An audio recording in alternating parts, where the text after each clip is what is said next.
Baik, terima kasih. Kita mulai. Terima kasih sebelumnya untuk Pak Rizky Juliharsa, Pak Ibu Iroh Zahro, Ustadz Iman Saipuzzaman, Ibu Lina, Ibu Linda, Ibu Rahmawati, Ustadz Muhammad Mahfud, Ustadz Damra, Ustadz Dede Firdaus, Ustadz Arif Awaludin, Ibu Soleha, Ustadz Iqbal Nur Jamil, dan Ustadz Qulubul Hayat. Baik, saya mulakan. Bismillahirrahmanirrahim. Assalamualaikum warahmatullahi wabarakatuh. Waalaikumsalam warahmatullahi wabarakatuh. Waalaikumsalam Alhamdulillahirabbil alamin. warahmatullahi Wassalatu wabarakatuh. wassalamu ala asrafil anbiya'i wal mursalin habibana wa nabiyana Muhammadin sallallahu alaihi wasallam wa ala alihi wa ashabihi wa man tabi'ahum bi ihsanin ila yaumiddin wa ba'd. Qala Allah Ta'ala fi kitabihil karim. A'udzu billahi minasyaitonir rajim. Bismillahirrahmanirrahim. Wa idz qala Luqmanu libnihi wa huwa ya'iduhu ya bunayya la tusyrik billah inna syirka la zulmun adzim. Wa wassaynal insana biwalidayhi hamalathu ummuhu wahnan ala wahn wa fisaluhu fi amaini aniskurli waliwalidayka ilayyal masir. Ya bunayya aqimis salata wa'mur bil ma'rufi wanha 'anil munkar wasbir 'ala ma asabak inna dzalika min azmil umur wala tusa'ir haddaka linnasi wala tamshi fil ardi marha innallaha la yuhibbu kulla mukhtalin fakhur wa qala Rasulullah sallallahu alaihi wasallam rawahu Abu Dawud man ta'allama ilman mimma yubtagha bihi wajhullah azza wa jalla la yata'allamuhu illa liyusiba bihi ardon minad dunya lam yajid arfal jannah lam yajid arfal jannati yaumal qiyamati yakni rihaha. Rawahu Abu Dawud bi isnadis sahih. Wa qala aidan an Anas radhiyallahu anhu qala Rasulullah sallallahu alaihi wasallam man kharaja fi talabil ilmi fahuwa fi sabilillahi hatta yarji'. Rawahu Tirmidzi. Amma ba'd fa inna asdaqal haditsi kitabullah wa khairal huda hudan nabiyyu sallallahu alaihi wasallam. Alhamdulillah, syukur kepada Allah Subhanahu wa taala yang telah memberikan kepada kita kenikmatan iman, Islam dan juga ihsan. Kemudian salawat dan salam sama-sama kita panjatkan kepada junjungan alam habibana wa nabiyana wa sayyidana wa maulana Muhammadin sallallahu alaihi wasallam, kepada seluruh ahlul baitnya, para sahabatnya serta orang-orang yang senantiasa mengikuti jejak sunnahnya hingga akhir zaman. Saya ucapkan terima kasih kepada seluruh mahasiswa di program studi Magister Pendidikan Agama Islam, Sekolah Tinggi Agama Islam, Sirojul Falah, Bogor. Baik, masih di mata kuliah saya yaitu inovasi dan pengembangan desain pembelajaran pendidikan agama Islam. Terima kasih yang sudah hadir pada kesempatan kali ini. Saya awali dengan firman Allah Subhanahu wa taala yang cukup panjang sebenarnya ya, dalam surat Luqman ayat ke-12 sampai ayat yang ke-19. Tapi saya ambil di 12, 14, 17 dan 18. Ini poin-poin utama terkait dengan topik kita hari ini yaitu ruang lingkup desain pembelajaran pendidikan agama Islam atau PAI ya. Ayat ini ya dalam surat Luqman ayat 12 ini di sini dalam ayat ini terdapat metode pembelajaran, terdapat media pembelajaran, terdapat metode pembelajaran ya tadi ya, kemudian juga ada pendekatan pembelajaran, ada model pembelajaran sampai kepada materi ya konten pembelajaran. Saya yakin Ibu dan Bapak sekalian, Ustadz dan Ustazah semuanya memahami ayat ini. Saya sekadar mengingatkan fazakir fa inna dzikra tanfaul mukminin. Berilah peringatan karena peringatan itu akan ya bermanfaat bagi umat Islam. Oh iya, ternyata ketika kita belajar tentang desain pembelajaran ya ternyata ada di dalam Al-Qur'an, ada juga di dalam hadis. Misalnya dalam hadis disebutkan riwayat Abu Daud, man ta'allama ilman Ya, Rasulullah Shallallahu Alaihi Wasallam bersabda, siapa saja yang mempelajari ilmu pengetahuan yang mestinya ya yubtagha bihi wajhullah, yang mestinya mengharapkan ridho dari Allah Subhanahu wa taala, kemudian mempelajarinya dengan tujuan apa? Hanya untuk mendapatkan kedudukan ataupun juga kekayaan duniawi, maka dikatakan la yajid an arfal jannati yaumal qiyamah, ya, pada hari kiamat tidak akan mendapatkan wanginya surga. Hadis riwayat Abu Daud. Artinya apa? Bahwa dalam konteks nanti desain pembelajaran yang sudah kita pelajari itu ternyata ada tujuan yang sangat-sangat besar, yaitu ya keridhaan dari Allah Subhanahu wa taala. Ya, kemudian juga dalam konteks proses, ya, riwayat dari Anas dikatakan Kanjeng Nabi Muhammad Shallallahu Alaihi Wasallam bersabda, man kharaja fi talabil ilmi, ya, siapa saja yang keluar untuk menuntut ilmu, ya, kalau kita alhamdulillah nih nggak perlu keluar rumah gitu ya. Tidak perlu keluar rumah, kita langsung di dalam rumah, bahkan di kamar gitu ya. Nah, dikatakan man kharaja fi talabil ilmi fahuwa fi sabilillah hatta yarji, ya, siapa saja yang dia itu keluar dengan tujuan menuntut ilmu atau belajar, ya, maka ia akan berada fi sabilillah, di jalan Allah Subhanahu wa taala, hatta yarji, sampai dia kembali. Maknanya ada proses di sana yang merupakan satu, ya, dalam lingkup atau fi zillillah atau fi zillillah, ya, dalam lindungan Allah Subhanahu wa taala. Nah, ini ayat dan hadis yang berbicara tentang desain pembelajaran. Sehingga ya desain pembelajaran kita boleh ambil dari berbagai teori, tapi ternyata dalam Al-Qur'an sendiri, karena yang diajarkannya itu adalah PAI, ya, pendidikan agama Islam, maka otomatis gitu ya. Ya, kita lihat di Al-Qur'an, kita lihat juga di As-Sunnah An-Nabawiyah. Baik. Nah, ini kaitannya dengan ruang lingkup dari desain pembelajaran, ya. Ini saya rasa sudah saya ulang-ulang gitu ya, sudah sering saya ulang, mudah-mudahan sudah paham dan mudah-mudahan tidak bosan gitu ya. Artinya bahwa mata kuliah kita itu adalah desain pembelajaran. Nah, berarti dalam desain pembelajaran, ya mungkin bahasa Indonesianya, ya bukan mungkin, ya, bahasa Indonesia dari desain pembelajaran ya rancangan pembelajaran, ya, ketika ya kita akan mengajarkan misalnya tata cara wudhu kepada siswa gitu ya. Nah, maka apa tujuan pembelajarannya? Nanti ada tujuan yang sifatnya apa?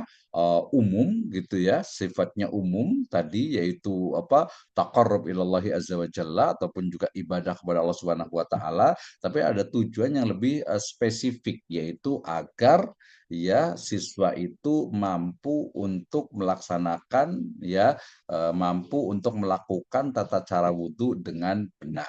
Sholat sama juga, pemahaman terhadap zakat juga, kemudian mungkin manasik haji, kemudian juga ahkamul janais gitu ya, itu yang fikih. Kalau yang syirah, ya kita tahu bagaimana paham tentang nasab Nabi, ya, kemudian juga mengetahui tentang bagaimana proses hijrah, kemudian awal masuk atau awal mula perjuangan Islam, sabiqunal awwaluna minal muhajirin wal ansor, kemudian juga bagaimana apa tadi ya, orang-orang yang pertama masuk Islam, ada Abu Bakar, ada Khadijah, ada Ali bin Abi Thalib, ya, dan juga nanti ada Umar bin Khattab. Artinya itu adalah ya ruang lingkup atau materinya, sehingga ada tujuan yang sifatnya jangka pendek, jangka panjang, jangka menengah, atau mungkin tujuan yang sifatnya itu normatif, dan juga ada yang sifatnya pragmatis. Ya, baik Ibu-Bapak sekalian.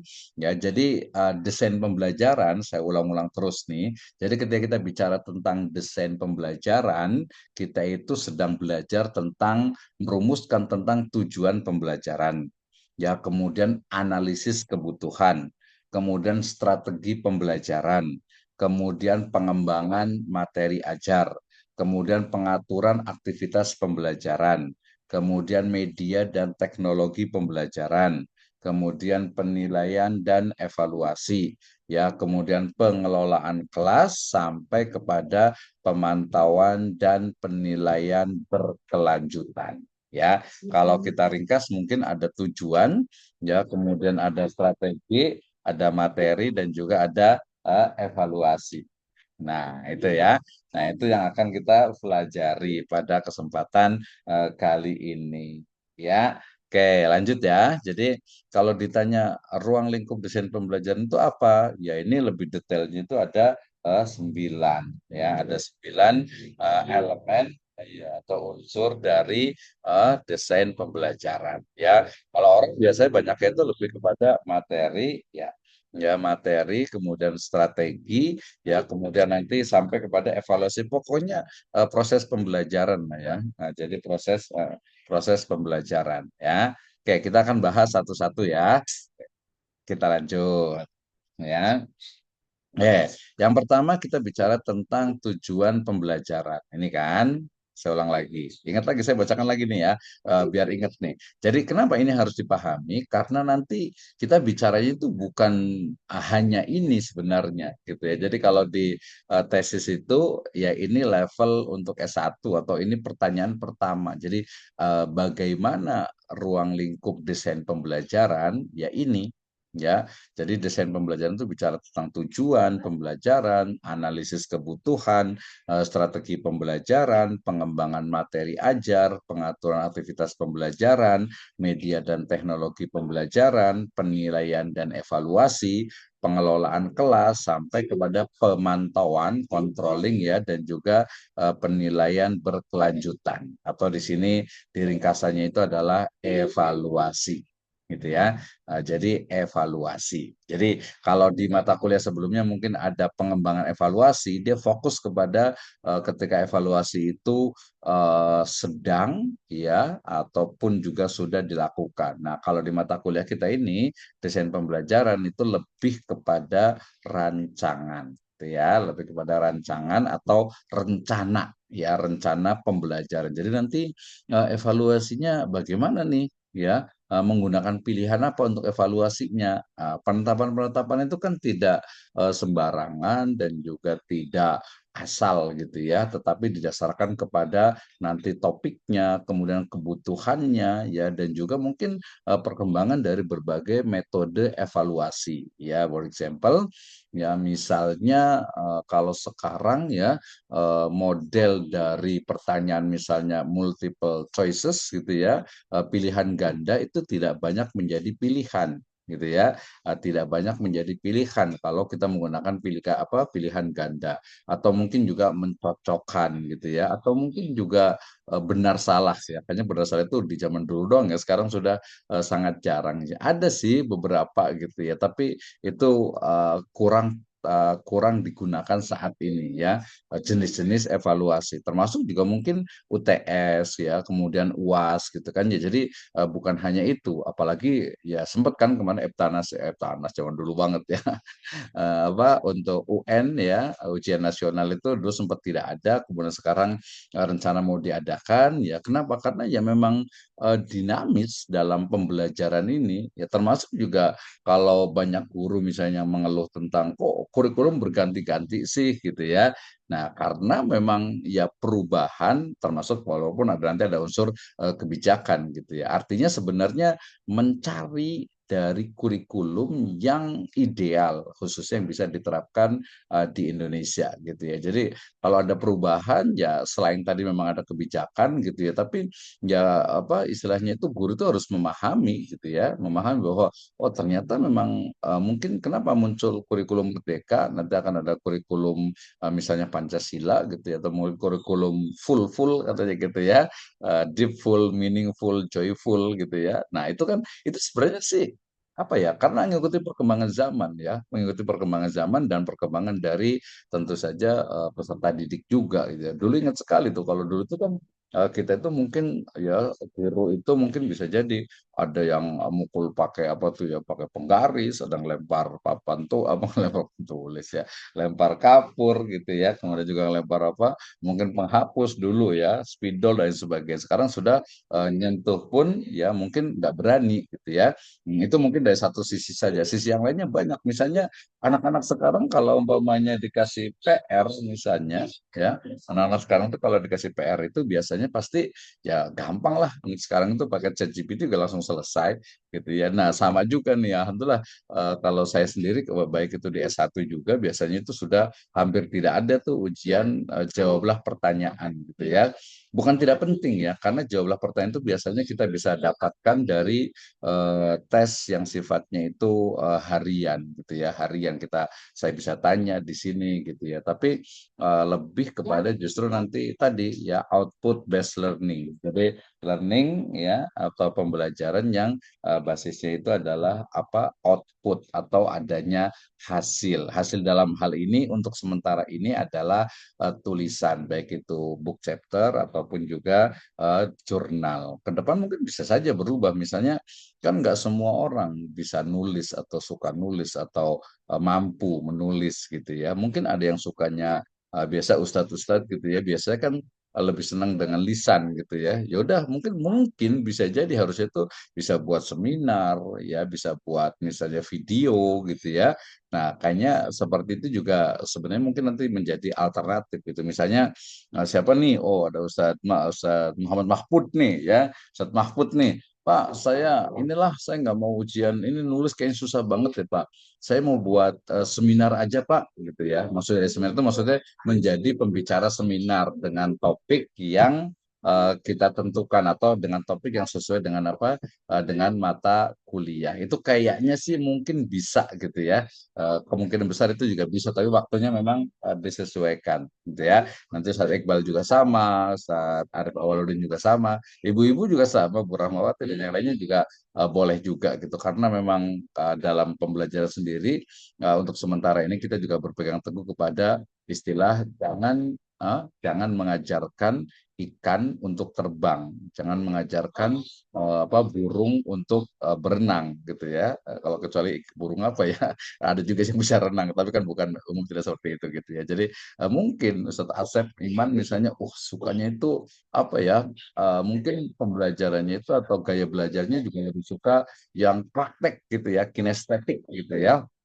Oh ya udahlah nggak terlalu banyak teori gitu ya. Nah tapi kalau nggak seperti biasanya, aduh banyak nulisnya tuh nggak bisa semuanya nih nanti jadinya itu udah buat ini aja. Tapi ya itu jadi alternatif sih menurut saya. Walaupun ya tadi mungkin kalau ada yang nanya gitu ya, kenapa sih kuliah itu harus ada skripsi ya atau mungkin kenapa sih kuliah S2 ini harus ada tesis? Ya jawabannya sebenarnya untuk saat ini yang bisa diukur ya untuk melihat bagaimana kemajuan pembelajaran, penguasaan materi itu adalah dengan adanya tulisan. Dalam hal ini adalah tesis kalau S2 gitu ya. Nah, sekarang juga tadi rencana rapat besok gitu ya, itu juga ada dari sisi pembelajarannya itu bukan lagi mungkin ada beberapa ini, termasuk sebenarnya yang S1 juga nih. Jadi mereka tidak membuat skripsi atau tesis, tapi lebih kepada jurnal yang dipublikasi gitu ya. Nah, jadi nanti misalnya Ustadz Damra nih, udah nulis apa, tesis nih semangat gitu ya. Saya mau jurnal aja deh Pak, Sinta 2. Wah, kayaknya soalnya Pak Ketua langsung diterima tuh. Yaudah, tesisnya nggak usah, tapi langsung publikasi jurnal Sinta 2. Gitu. Tapi Sinta 2 lumayan ya, biayanya Mantap, tuh dari mantap. 2 juta sampai Dibimbing 3 Bapak juta. berarti ya. Yang lebih murah Siap, aja, Pak. itu Damra ya. Eh, Ya, baik ya. Tadi ngalur ngidul jadinya nih ya. Baik, jadi ini adalah ruang lingkup dari desain pembelajaran ya. Maknanya adalah bahwa di desain pembelajaran ini yang perlu kita pahami pertama adalah deskripsinya ya. Kemudian yang kedua nanti adalah dari sisi pengembangan dan inovasinya. Nah, sebelum kita mengembangkan, sebelum kita berinovasi, kan harus tahu dulu apa yang mau dikembangkan, apa yang mau diinovasikan. Baik, kita mulai dari tujuan pembelajaran ya di slide yang keenam.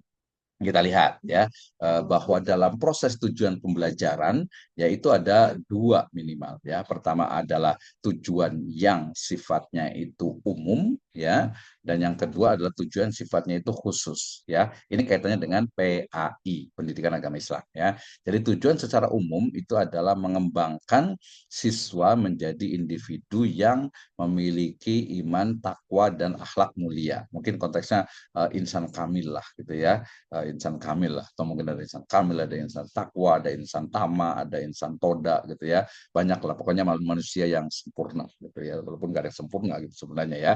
Nah, jadi ini tujuan umumnya, gitu ya. Pokoknya mewujudkan ya siswa yang bertakwa, gitu ya. Akhlak mulia juga jelas. Nah, sementara tujuan khususnya itu adalah menentukan kompetensi spesifik yang ingin dicapai dalam setiap mata pelajaran. Ya, misalnya membaca Al-Quran dengan tartil untuk di mata pelajaran Quran, hadis, berarti memahami hadisnya, memahami konsep tauhid, akidah di mata pelajaran akidah akhlak, gitu kan ya. Kemudian menerapkan ajaran akhlak juga dalam kehidupan, ya. Kemudian memahami tentang sirah nabawiyah, memahami tentang fikih, tata cara ya istinja, kemudian wudhu, toharo, wudhu, kemudian sholat, dan fikih-fikih yang lanjutannya. Jadi ini ada tujuan khususnya. Nah, nanti sub dari tujuan khusus ini nanti lebih spesifik pada, ya, artinya itu pada sub-sub atau cabang-cabang yang lebih lebih kecil lagi. Jadi misalnya untuk kelas 1 SD, kelas 1 MI itu harus hafal Al-Fatihah, ya, kayaknya apalah insya Allah gitu ya, hafal. Tapi kan nanti bukan cuma hafal, jadi hafal kemudian juga nanti belajar menulis juga, ya, syukur-syukur tahu artinya gitu ya, memahami terjemahannya. Jadi itu ya tujuan dari pembelajaran yang sifatnya itu apa? Sifatnya itu lebih praktis, pragmatis, dan praktis, ya. Yang tertulis gitu. Kalau dalam arti ini kan tujuannya apa nih? Ya tujuannya dalam belajarnya dalam dapat ridho dari Allah Subhanahu wa taala tadi itu ya, di ayat Al-Qur'an juga hadisnya. Baik, itu tujuan pembelajaran. Yang berikutnya di slide yang keenam adalah apa yang dimaksud dengan lanjutan dari tujuan pembelajaran, ya, yaitu bagaimana analisis kebutuhan. Ya, tadi kan ketika kita mau mengajarkan satu mata pelajaran kan harus dilihat ini anaknya itu dari mana nih? Misalnya kalau di SMP, oh dia ternyata dari SDIT, kebanyakan gitu ya. Oh dia ternyata dari MI, atau mungkin juga dia juga pesantren juga. Oh berarti berbeda nih, gitu ya, berbeda. Atau mungkin ada yang oh ini rata-rata misalnya di MTS misalnya ini rata-rata itu apa yang masuk itu yang melanjutkan siswa baru itu ya ternyata dari SD. Dan kalau di SD itu sebagian besar itu ya anak-anak itu belum bisa baca Al-Quran atau belum lancar lah lebih tepatnya. Ya. Kayak gimana nih? Misalnya ada salah satu SMP di Cibinong gitu ya, di wilayah Cibinong itu yang udah SMP tapi anak-anak itu banyak sekali yang belum lancar baca Al-Quran gitu ya. Bukan hanya belum lancar, bahkan sebagian itu belum bisa gitu. Sehingga kemarin ada apa PLPK-nya apa mahasiswa S1 itu tuh di SMP itu ya udah fokus ngajar aja gitu ya, ngajar Al-Quran saja gitu ya, Iqra dan yang lainnya lah gitu ya. Nah, ini berarti bicara tentang analisis kebutuhan. Jadi kebutuhannya itu apa gitu ya. Nah, analisis kebutuhan ini kita bisa lihat dari tiga sisi ya. Yang pertama adalah analisis kurikulum, di mana memahami tentang standar kompetensi, ya kompetensi dasar, ya kalau sekarang itu capaian pembelajaran, dan juga indikator pembelajaran dalam kurikulum PAI, gitu ya. Jadi ada capaian pembelajarannya, CPL-nya, dan juga ada nanti indikator. Berarti ya tadi anak itu bisa wudhu misalnya gitu kan ya. Oh berarti ya gimana caranya nih? Nah, itu di masih analisis kebutuhannya. Kemudian yang kedua itu adalah analisis karakteristik siswa. Ya, jadi tadi yang saya katakan di awal bahwa analisisnya itu adalah mengidentifikasi kebutuhan. Anak itu misalnya usia SMA gitu ya, perlu nggak sih dia diajarkan tentang muamalah gitu ya, atau perlu nggak dia diajarkan tentang munakat gitu ya, atau mungkin yang banyak itu jinayah gitu ya, dengan apa, dengan siasah misalnya gitu ya. Nah, perlu tidak? Jadi mengidentifikasi kebutuhan ya. Nah, kalau seperti pernah saya sampaikan di awal dulu itu bahwa ya kalau kita lihat misalnya berdasarkan Islam itu ya pertama berarti anak itu kan dia harus sholat gitu ya. Tadi kalau merujuk, nah kita bisa merujuk tadi di surat apa? Di surat Luqman ya. Sampai ke ayat 19 itu yang di situ ada kontennya ketika anak itu apa disuruh sholat ya, kalau di dalam riwayat dikatakan muru auladakum bisolati fi sab'in fadribuhum fil Jadi ketika orang tua ataupun guru ya memerintahkan anaknya, memerintahkan siswanya, anak didiknya itu untuk sholat gitu kan ya, kan berarti otomatis mestinya dia itu sudah bisa berwudu anaknya. Nah ya ketika sudah bisa berwudu berarti harusnya dia juga sudah paham babul ma ya tentang bab tentang air, tentang toharoh, tentang bersuci, tentang istinja, tentang istijmar dan yang lainnya termasuk tayamum juga gitu ya. Nah, itu kan berarti ada susunan, ada susunan yang menjadi sebuah kemestian gitu ya. Masa tiba-tiba anak TK misalnya diajari haji, umroh, manasik, ya boleh aja sih karena itu menjadi tren gitu ya. Jadi anak-anak TK itu suruh manasik umroh gitu ya, manasik haji gitu ya. Ya boleh juga sih, tapi kan sebenarnya ada tahapan-tahapan yang mungkin harus diajarkan sesuai dengan perkembangan dari anak. Ya, jadi identifikasi kebutuhan, kemudian juga minat, kemudian gaya belajar, serta tingkat kemampuan siswa. Jadi kalau gaya belajar, style ya atau learning style ya. Jadi gaya belajar siswa itu berarti harus dilihat ini apakah dia visual atau mungkin auditory atau mungkin kinestetik gitu kan ya. Jadi kan bisa dilihat gitu. Oh ternyata kalau saya misalnya auditori misalnya, ya, oh ada lain yang lain itu visual ya. Kalau visual itu berarti dia harus ada slide-nya, harus ada yang dilihat gitu ya. Kalau melihat gurunya terus ya mungkin bosen gitu ya. Sehingga ada slide-nya yang dilihat. Nanti kadang pakai video, kadang itu ada suaranya ya. Kalau suara itu berarti dia sudah ke auditori ya sudah ke auditori ya. Nah kalau kinestetik berarti nanti lebih kepada praktek atau simulasi. Kalau kita ngajarkan wudhu, ya nggak mungkin teori terus ya. Sama juga kemarin saya ngisi juga di satu SMP itu, misalnya kalau ngajarkan misalnya tata cara pembuatan jenazah, ya nggak cukup pakai teori gitu ya. Oh cara memandikan begini, cara mengkafan itu begini, cara menyolatkan begini, cara menguburkan itu begini. Ya nggak cukup gitu ya. Harus ada simulasi, harus ada prakteknya. Oh, ternyata cara memandikannya begini. Itu pun simulasi pun itu juga nggak bisa 100% juga gitu ya. Nggak bisa 100% untuk istilahnya itu mengajarkan anak itu atau siswa peserta didik untuk istilahnya memahami dari yang dipelajari. Ya, buktinya apa ketika dia praktek ya, ketika dia praktek ternyata dia bisa jadi belum paham gitu ya nanti apalagi dalam kehidupan sehari-harinya gitu ya. Nah ini penting, bisa jadi orang udah tahu cara wudhu begini, sholat begini, tapi ketika suruh dipraktekkan, oh ternyata nggak kurang tepat nih ya, mungkin dari niatnya, gerakannya, bacaannya, ya rukun dan syaratnya lah gitu ya. Itu adalah analisis dari karakteristik siswa, jadi gaya belajar. Ya, dan juga tingkat kemampuan siswa. Ya, misalnya kemarin sempat ada model pembelajaran inklusif, kemudian juga ada pembelajaran ya sama berdiferensiasi, gitu kan beda-beda nih, ya beda-beda nih. Termasuk juga kemarin misalnya di mahasiswa itu ada yang dia itu udah pintar banget bahasa Arab gitu ya, tapi ada juga yang belum pernah belajar sama sekali. Kayak gimana nih berarti ini?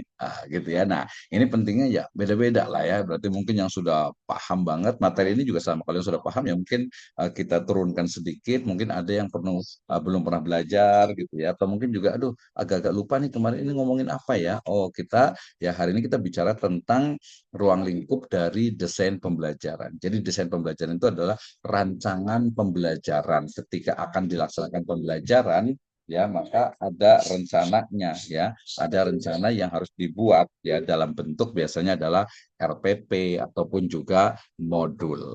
Nah, terkait dengan RPP dengan modul, nanti sebenarnya UTS-nya itu adalah menjelaskan tentang RPP atau modul yang ada di sekolah masing-masing atau di sekolah orang lain gitu ya. Kalau di kurikulum mereka berarti pakai modul, ya kalau kurikulum Kurtilas dan yang lainnya menggunakan istilahnya itu RPP. Itu lagi silabus. Tapi kalau silabus itu hanya biasanya materi saja, gitu ya. Nah, kemudian yang ketiga yaitu analisis konteks, di mana ketika akan dilaksanakan pembelajaran gitu ya, maka mau tidak mau harus mengkaji tentang lingkungan sekolah. Ini sekolahnya itu pinggir jalan, berisik banget nih gitu ya. Gimana caranya nih biar pembelajar bisa masuk ya. Kemudian juga nilai-nilai agama yang ada di masyarakat.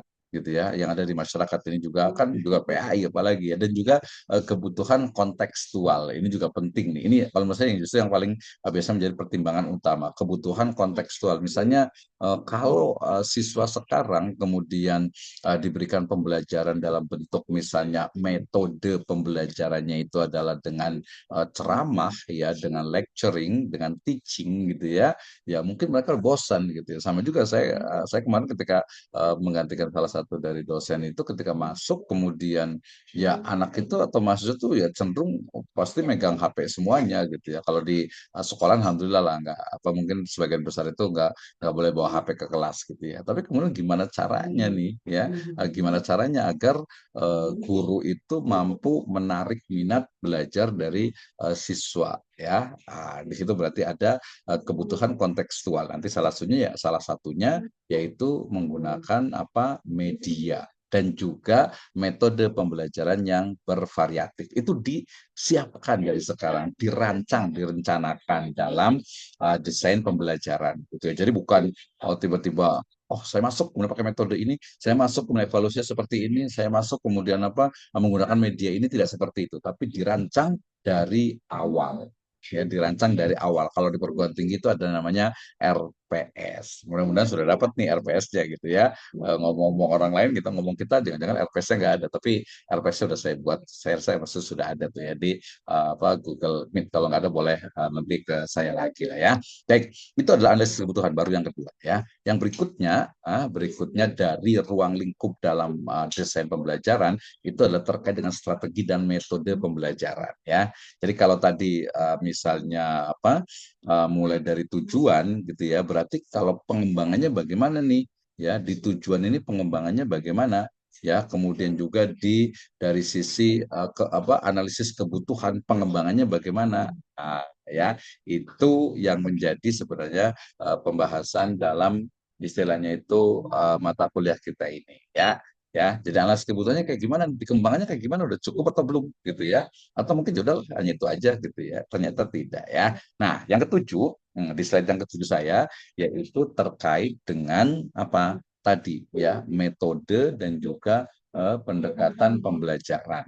Artinya bahwa dalam proses pembelajaran kan pasti ya ada materi, ada metode, ada pendekatan. Ya standar itu strategi dan metode pembelajaran. Jadi metode pembelajaran itu kan how to deliver material gitu ya. Bagaimana istilahnya itu hmm? Ya, jadi istilahnya itu bagaimana mendeliver ya, mendeliver dari materi. Nah, itu ya. Jadi strategi dan metode pembelajaran. Jadi metode pembelajaran itu lebih kepada bagaimana seorang pendidik, seorang guru ataupun dosen itu dia istilahnya itu mendeliver ataupun ya mentransfer dari materi itu. Ya tentu saja nanti kalau orang bilang ya, ya bukan hanya materi, ya sebenarnya betul juga, ya termasuk adabnya, termasuk akhlaknya, itu kan materi juga sebenarnya di akidah akhlak gitu ya. Nah, strategi dan metode pembelajaran biasanya nih ya yang paling banyak itu adalah ya terkait dengan tadi metode yang digunakan ya, ada ceramah ya, kemudian ada tanya jawab ya, kemudian ada diskusi tradisional. Tapi saya nyebutnya tradisional itu bukan berarti tidak bagus, itu bagus. Nanti biasanya itu ada kombinasinya. Misalnya kalau ceramah, kalau saya ngomong terus kayak gini terus ya orang ngantuk juga sih, lemes juga gitu ya. Nah, makanya nanti ada kombinasinya. Sabar ya. Nanti kita nggak lama lagi nih ya. Jadi metode tradisional, ceramah, tanya jawab dan diskusi. Ada metode model yang sifatnya interaktif, yaitu ada role playing, ada case study, ada project based learning yang sekarang itu cukup banyak berkembang, yaitu project PBL ya, project based learning ya, di mana pembelajaran itu berbasis kepada project. Project itu ya kegiatan-kegiatan yang mampu untuk menstimulus peserta didik untuk semangat dalam belajar. Ya, termasuk juga nanti ada metode spiritual, ya, yaitu ada tahfidz, ada praktek ibadah, ada pembinaan akhlak melalui pembiasaan. Sekarang hampir semua sekolah-sekolah ya, apalagi MIMTS Alia yang SD, SMP, SMA saya sudah punya program pembiasaan. ya dibiasakan untuk baca Al-Quran, dibiasakan untuk misalnya sholat duha, dibiasakan untuk misalnya apa kegiatan-kegiatan keagamaan yang lainnya. Ya, nah ini ada strategi dan metode pembelajaran. Setelah tahu ini, kan berarti apa nih yang harus dikembangkan? Ya, apakah case tadinya itu perlu dinaikkan atau mungkin PBL-nya itu yang lebih lokal gitu ya, yang lebih lokal itu artinya yang lebih memang banyak istilahnya itu di tempat tersebut misalnya. Nah, itu bisa dilakukan atau mungkin kekhasan ya dari sekolah tersebut ya. Nah, kemudian berikutnya adalah pengembangan materi ajar. Kalau tadi itu strategi, berikutnya itu adalah materinya. Nah, ini hanya juga nanti akan fokus di sini nih. Ya, jadi bagaimana materi ajar itu kalau kita bagikan minimal itu ada tiga. Ada materi konseptual, ya materi yang ya, yang konsep, yang normatif, yang sudah baku, gitu kan ya. Tauhid, ya Quran, hadis, akidah, akhlak, kemudian fikih, kemudian sejarah kebudayaan Islam. Kan itu udah jelas tuh ya. Itu kan memang apa materi materi utama, bukan materi utama ya, memang materinya itu gitu ya. Materinya itu adalah Quran, hadis, akidah, akhlak, kemudian fikih, kemudian sejarah kebudayaan Islam SKI itu ya. Nah, tapi nanti ada juga pengembangan sifatnya itu materi itu kontekstual ya, misalnya isu-isu kontemporer yang relevan seperti misalnya sekarang kalau di Kementerian Agama itu ada moderasi beragama ya, kerukunan antar umat beragama, ya tantangan global, kemudian mungkin juga apa global warming ya, atau mungkin juga tentang apa Palestina misalnya gitu kan ya, kan banyak tuh isu-isu yang lebih kontekstual, radikalisme misalnya juga gitu ya. Pokoknya banyak isu-isu yang memang itu juga mestinya masuk juga ke dalam apa materi ajar, sehingga tadi ada unsur kemarin kita masih ingat relevansi gitu ya. Jadi ketika anak belajar tentang ini, kok di luar tuh beda gitu ya. Enggak, harusnya itu apa? Harusnya itu apa yang diajarkan di sekolah itu mestinya adalah ada juga di luar. Jadi menjadi nanti misalnya ada satu dari pendekatan juga namanya itu apa ya? Problem based learning ya. Jadi kalau tadi ada apa istilahnya itu project based learning, ada juga problem based learning. Jadi pembelajaran berbasis masalah. Jadi masalah yang dihadapi itu apa? Nah, nanti tentu saja dicari solusinya ya. Solution based learning lah gitu ya. Nah, itu juga menarik juga gitu ya. Nah, kemudian ketiga itu ada materi interaktif, artinya materi-materi yang memang disesuaikan dengan teknologi dan konteks digital ya, melalui video dakwah, simulasi interaktif, apalagi sekarang itu dengan apa artificial intelligence, dengan AI gitu, dengan berbagai aplikasi, termasuk juga di sosial media itu kan sangat banyak sekali ya. Misalnya kemarin ada salah satu dari guru yang dapat penghargaan karena guru itu mengajarkan matematika, udah pensiun sih beliaunya itu ya. Seorang guru sudah tua, sudah senior, sudah pensiun, tapi mengajarnya itu di mana? Mengajar itu di TikTok gitu ya. Jadi buat materi-materi tentang matematika di TikTok gitu ya. Nah itu luar biasa sekali gitu ya. Jadi nggak ada alasan tuh untuk misalnya ya mungkin akan terjadi perubahan, sama juga kalau saya mengatakan dulu itu YouTube itu isinya banyak gambar-gambar film-film yang nggak baik gitu ya, sekarang sudah berubah. TikTok juga sama, TikTok itu mungkin sekarang itu masih banyak yang joget-joget, masih banyak yang apa yang kurang bagus lah, tapi alhamdulillah sekarang ceramah juga sudah banyak gitu, pembelajaran juga sudah sangat banyak sekali, dan mestinya kita bisa meramaikan gitu ya, dan anak-anak itu juga diarahkan yang daripada mereka joget-joget, daripada mereka tuh mungkin apa konten-konten yang tidak mendidik, apalagi tidak sesuai dengan Islam gitu ya. Mendingan cari yang Islam, mereka suruh baca Al-Quran, baca hadis, atau mungkin apa ceramah atau apa gitu kan. Itu akan lebih bagus gitu. Jadi diarahkan agar apa kontekstual dan juga relevan ya. Oke, ini adalah pengembangan dari materi aja. Pengembangan materi aja sebenarnya cukup banyak ya. Artinya itu mungkin dia akan terus berubah. Bukan berubah dalam artian itu dia misalnya dulu anak SD misalnya gitu ya, hanya belajar Al-Fatihah gitu ya, atau mungkin ada yang baru Iqra 1 gitu. Mungkin nanti ada peningkatan sama seperti sekarang itu kan kalau mau belajar itu kalau mau masuk SD itu harus bisa baca misalnya. Ya, sekarang kita tambahkan yang mau masuk SD itu harus bisa baca Al-Quran misalnya gitu ya. Seperti Imam Syafi'i misalnya dia 5 tahun itu sudah 5 atau 6 tahun itu sudah apa hafal Al-Quran gitu ya. Nah itu kan ada sebenarnya itu ya pengembangan dalam bentuk peningkatan target, peningkatan dari kualitas gitu ya. Ini adalah pengembangan dari materi ajarnya. Kemudian pengaturan aktivitas pembelajaran ini juga penting nih. Biasanya merancang aktivitas yang dapat mendukung pencapaian tujuan pembelajaran. Ya, misalnya tadi ada diskusi kelompok, ada presentasi. Alhamdulillah ya, kita sudah di apa SMP SMA itu sudah MTS Alia itu sudah biasa tuh pakai presentasi kelompok ya untuk melatih gitu ya, melatih karena kalau gurunya ngomong terus ya capek. Ya, sekarang ini juga masih ada waktu ya, tenang ya. Kemudian tadi project based learning, kemudian juga ada latihan dan juga ada penugasan. Kalau saya menyebutnya selalu ya bukan penugasan tapi lebih ke challenging ya. Jadi tantangan nih ya, ada learning experience-nya ya. Nah, ini adalah pengaturan dari aktivitas pembelajaran ini biasanya terkait juga dengan apa? Dengan waktu juga ya, waktu ya. Misalnya kalau belajar agama itu bagusnya pagi ya sebelum duhur atau jam terakhir aja gitu ya. Dan itu juga bagian dari pengaturan. Nah, ini pengaturan ataupun media dan teknologi pembelajaran yang paling banyak sekarang itu berkembang. Sayangnya banyak riset menunjukkan itu ya belum optimal gitu ya. Misalnya pakai proyektor ya udah pakai proyektor cuma buat ini aja. Atau mungkin buat pakai PowerPoint ya. 2 hari gini pakai PowerPoint gitu ya. Saya pakai ini apa ya? Oh, saya pakai Gamma ini.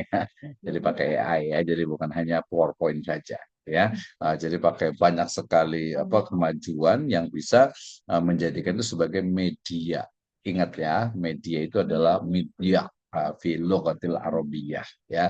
Jadi media itu ya sarana ya hanya sebagai sarana bukan yang utama dia jadi ya media gitu ya sehingga buku itu juga media gitu ya walaupun ada juga yang bilang sumbernya ya tapi ya itu adalah media untuk bacanya LKS gitu yang paling banyak kayak proyektor gitu dulu ada OHP dan yang lainnya itu adalah media ya jadi media visual itu bisa poster nilai-nilai Islam infografis ayat dan juga kisah nabi infografis sekarang dengan Canva misalnya udah sangat mudah sekali kita buat infografis ya kemudian juga buku juga banyak ada atlas Al-Quran ada ayat apa atlas hadis ada atlas Sirah Nabawiyah gitu ya itu sudah sangat-sangat banyak sekali ya media digital ada e-learning ya video interaktif ada aplikasi Al-Quran dan juga ada simulasi ibadah ya simulasi ibadah yang istilahnya itu apa bisa digunakan oleh guru dan juga peserta didik dan jangan lupa juga ada media lingkungan jadi media itu juga bukan hanya yang teknologi gitu ya. Saya selalu menyebutkan kan wayang misalnya gitu ya atau mungkin apa ya media-media yang mungkin kurang dilirik gitu kan kayaknya nggak penting nih padahal tidak ya jadi masjid misalnya atau musola gitu atau alam kan karena sekolah alam itu sangat banyak sekali gitu ya sekolah alam anak-anak itu suruh nyebur ke kolam suruh nanam padi gitu ya suruh ke kebun gitu ya nah, itu karena sekolah alam karena konteksnya ya mengajarkan mereka gitu ya sehingga misalnya kalau apa di Baduy misalnya mereka tuh nggak sekolah gitu ya sebenarnya bisa kita buat konsep ya udah kita nggak butuh yang di sana yang nggak boleh itu kan bangunan sekolah ya udah kita nggak butuh bangunan sekolah kita udah sekolah alam aja gitu buktinya sekolah-sekolah alam sekarang itu misalnya di Parung itu ada SOU misalnya ya itu mereka buktinya nggak ada kelas gitu ya bahkan mungkin di tengah apa di tengah sawah gitu ya atau mungkin di kebun atau mungkin di bawah pohon juga bisa gitu ya nah ini mungkin yang belum banyak nih ya dilakukan untuk apa untuk pendekatan dan juga media yang digunakan karena seolah-olah itu media itu adalah teknologi media itu adalah sesuatu yang sifatnya modern lah ya, walaupun modern itu tradisional modern itu kan sebenarnya perlu kita kritisi lagi juga gitu ya, tetap kita kritik ya. Jadi ada masjid, ada alam, ada kegiatan sosial sebagai sarana pembelajaran. Misalnya ya qadarullah misalnya ada yang meninggal gitu ya, ada yang meninggal. Ya, maka ketika mulai dari memandikan, mulai dari kemudian apa mengkafani, menyolatkan sampai menguburkan itu adalah media untuk belajar. Ketika Idul Fitri, ketika Idul Adha, ketika Ramadan. Nah, misalnya besok Ramadan itu kan rencananya katanya libur nih ya, jadi full libur. Nah, tapi kan nggak mungkin libur, artinya libur itu dia nggak masuk sekolah, tapi buat kegiatan-kegiatan yang memang kaitannya itu dengan pembelajaran gitu ya. Jadi sangat banyak sekali itu sebenarnya itu ya. Jadi ini sangat mungkin sekali itu. Ini adalah media teknologi pembelajaran. Nah, ini pertanyaannya how to innovate gitu ya, how to develop gitu ya. Bagaimana mengembangkannya ya ya kita lihat posternya gimana cara pakai buat infografisnya tadi, bagaimana apa memberikan visual audio visual ya audio visual ya multimedia itu tentang kisah Nabi. Udah banyak banget sekarang gitu ya. Sudah banyak sekali gitu ya. Nah, media digital tadi juga sangat banyak sekali ya. Ini juga media lingkungan juga menurut saya penting. Makanya sekarang itu orang itu banyak ini ya, banyak jalan-jalan, banyak outing kelas gitu ya. Karena yaitu bagian dari optimalisasi alam, optimalisasi lingkungan sebagai media pembelajaran. Nah, yang terakhir yaitu penilaian dan evaluasi pembelajaran. Jadi kan terakhir itu adalah evaluasi itu ya ini pembelajarannya itu berhasil atau tidak. Nah, tapi kan tadi bedanya kita tuh masih rancangan. Jadi ketika kita melakukan pembelajaran misalnya apa Quran hadis misalnya di juz amma misalnya, nah evaluasinya bagaimana nih? Apa cuman apa hafalan saja atau mungkin terjemahnya atau mungkin sebelumnya lagi ada tahsinnya, tajwidnya gitu ya, tajwidnya bisa seperti apa? Nah, itu kan evaluasinya nih. Nah, tapi padahal kalau kita kan ada tiga minimal ya. Jadi ada evaluasi proses. Evaluasi proses itu ya ketika saya tanya, ini gimana nih perkembangannya, gitu ya. Nah, itu adalah evaluasi proses ya. Nah, nanti ada evaluasi hasil. Hasil itu bisa tes yang sifatnya itu tertulis ya, ujian praktek, misalnya membaca Al-Quran atau sholat gitu ya, dan juga nanti ada penilaian sikap ya atau akhlaknya itu evaluasi hasilnya. Alat bisa dilihat nggak bisa lah dalam proses itu sebenarnya kelihatan. Nah, kalau evaluasi proses sebenarnya observasi keterlibatan siswa dalam pembelajaran. Jadi ini kan kelihatan nih, Masya Allah nih yang paling rajin saya boleh sebut nggak ya? Siapa nih yang paling rajin? Kayaknya siapa yang rajin semua ya, oh, ketua lah ya, Pak Damra rajin, Masya Allah ya, Bu Irah juga, Bu Rahmawati, Bu Linda juga, Pak Mahfud juga ya, Ustadz Kulub juga kemarin ya, Masya Allah ya, rajin-rajin semuanya ya. Ini ada 16 orang ya. Oke, kemudian tadi ada evaluasi berkelanjutan, ini yang mungkin belum banyak dilakukan, yaitu evaluasi yang sifatnya itu adalah feedback. Ya, jadi umpan balik dari baik itu dari peserta didik ya atau mungkin dari orang tua gitu ya atau mungkin dari juga kepala sekolah gitu kan ya. Nah, itu kan bisa juga tuh diambil feedbacknya. Jadi gimana nih? Yang paling banyak biasanya siswa ya, karena kan siswa yang belajar. Jadi bagus nggak sih kalau model debat begini gitu ya, atau mungkin diskusi atau mungkin presentasi atau mungkin jalan-jalan. Oh senang Pak kalau jalan-jalan ininya gitu. Tapi kan nggak semuanya efektif gitu ya. Satu semester sekali masih oke, tapi kalau jalan-jalan terus ya ya apa namanya high cost ya. Nah ini kan perlu ada rancangannya. Nah, gitu ya. Nah, oke kita lanjutkan. Tahap pengelolaan kelas tadi sudah saya sebutkan, jadi nggak terlalu banyak nih bagaimana mengelola kelasnya, kemudian juga pemantauan dan penilaian berkelanjutan, ya. Ini biasanya terkait dengan bagaimana evaluasi yang tadi ada feedbacknya. Nah, itu terkait dengan ruang lingkup dan desain pembelajaran. Jadi simpulannya kita bisa lihat tujuan dan manfaat desain pembelajaran, ya, memfasilitasi peserta didik memperoleh pengetahuan. Kemudian dari sisi prinsipnya, tadi kan harus terintegrasi, harus apa, student center learning, harus kontekstual dan juga harus apa, harus fleksibel, ya. Oke. Nah, itu adalah prinsip dari desain pembelajaran PAI ya. Jadi ada minimal itu ada 4. Kemudian komponen desainnya tadi kan saya sebutkan itu ada 6, ada 9. Kalau kita ringkaskan ya ada 4 ini. Ada tujuan, ya, ada materi, ada strategi, ada evaluasi. Tadi belum di sini apa? Media gitu ya. Jadi tujuan, materi, strategi, media. Sebenarnya di strategi itu udah ada kan. Strategi kan strategi mengajar. Mengajar itu pakai apa nih? Oh, pakai media ya. Adalah gitu ya. Pokoknya ya pembelajaran lah. Kayaknya sudah paham semuanya kan ya. Ini komponen desain dari pembelajaran PAI. Ya, analisis kebutuhannya tadi kan karakteristik dari peserta didik, kompetensi dasarnya, identifikasi sumber belajar. Ini mohon maaf nih, ini gambarnya dari AI gitu, jadi agak-agak gak jelas gitu ya. Ini apa maksudnya gitu ya. Apalagi nanti yang di gambar berikutnya gitu ya. Nah, pengembangan tujuannya itu tadi ada tujuan yang akhir ya dalam pengerjaan PAI, kemudian tujuan antara dan juga tujuan khusus ya. Oke, ya. Nah, pemilihan strategi pembelajaran PAI-nya, ini juga gambarnya agak sedikit nggak jelas ini ya. Oh, dia pakai sorban, insya Allah kita husnudzon pakai sorban gitu ya, karena ini hasil dari AI ya.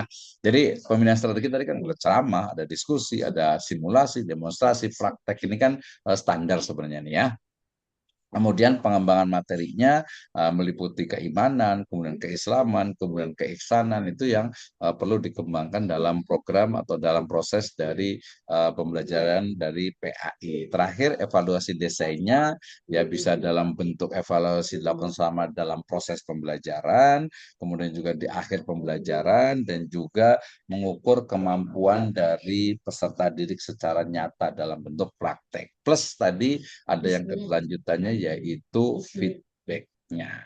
Last kesimpulannya adalah yang pertama bahwa desain pembelajaran PAI itu meliputi tujuan, materi, strategi, media, dan evaluasi yang terintegrasi untuk mencapai pemahaman, penghayatan, dan pengamalan ajaran Islam oleh para peserta didik. Kemudian urgensinya adalah meningkatkan kualitas pembelajaran ya dan membentuk pribadi muslim yang utuh. Tantangannya ini terkait dengan bahwa pembelajaran PA itu harus responsif terhadap perkembangan zaman dan juga kebutuhan peserta didik. Ya, ini kan zaman sudah berubah, anak-anak juga sudah berubah. Gimana nih ya? Mungkin dalam tanda petik itu banyak ijtihad yang dilakukan. Misalnya pembelajaran apa PAI di MTS atau mungkin di sekolah di MTS gitu ya.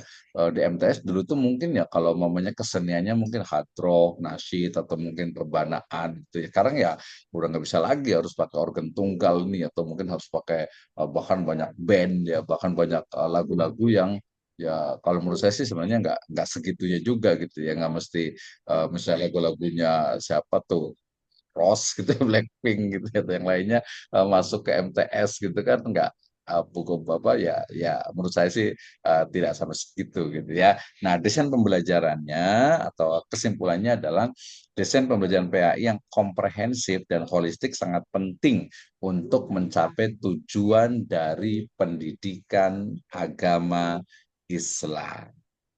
Dan ini dari saya. Terima kasih banyak dan kita akan diskusi terkait dengan